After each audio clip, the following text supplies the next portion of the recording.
To the Narragansett people, land is much more than just like a place, right? It's actually a place world.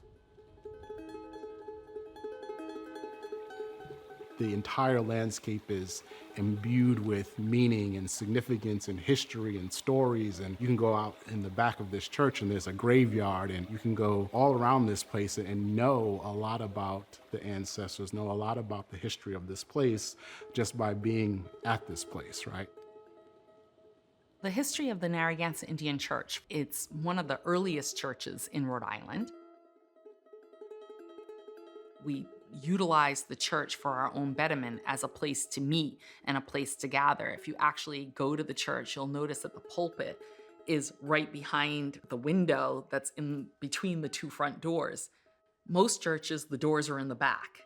We have our doors in the front, and as it's always been told to us from oral history, in the colonial times when we weren't supposed to be gathering to talk about political issues of the day, economic issues of the day, the concerns of the day, whoever was up on the pulpit talking was the only one that couldn't see anyone approaching. And if anyone in the quote-unquote congregation broke into a hymn, that meant stop talking about the issues that we were talking about because someone's approaching that shouldn't hear it.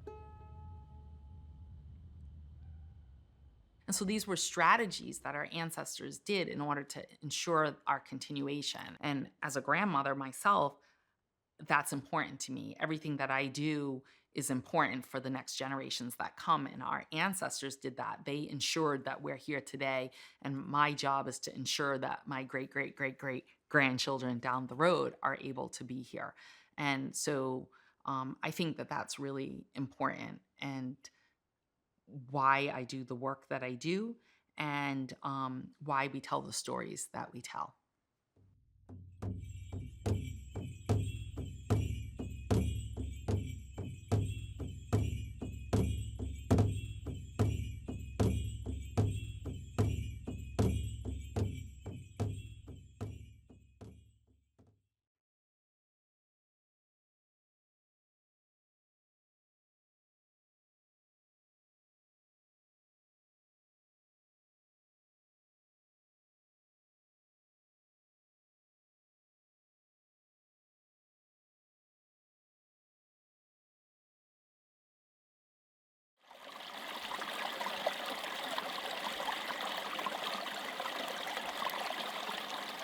It was probably the best place to be in the world at the time.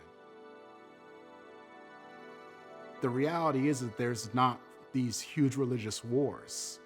The reality is that there's not these endemic diseases. They come later, but when we're talking about pre-contact, that doesn't exist.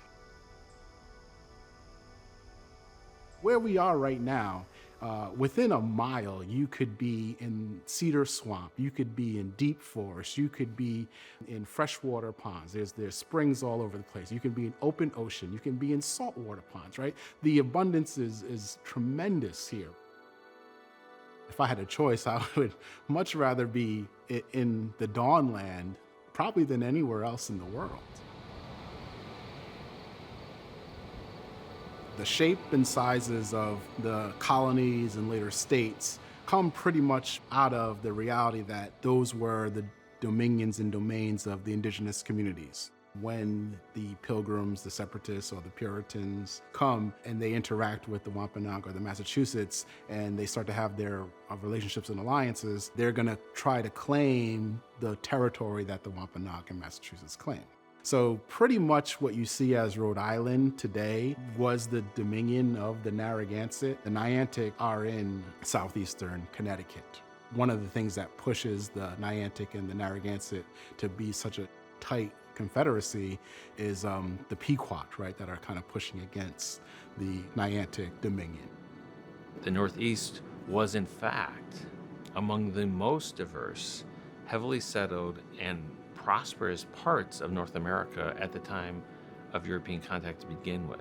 And that the century of disruptions that the Spanish and then the French and these English mariners and others bring to the region so thoroughly destabilizes the region by 1620 that the British are able to settle, as one scholar calls it, a widowed land. European diseases have taken extraordinary toll in the region.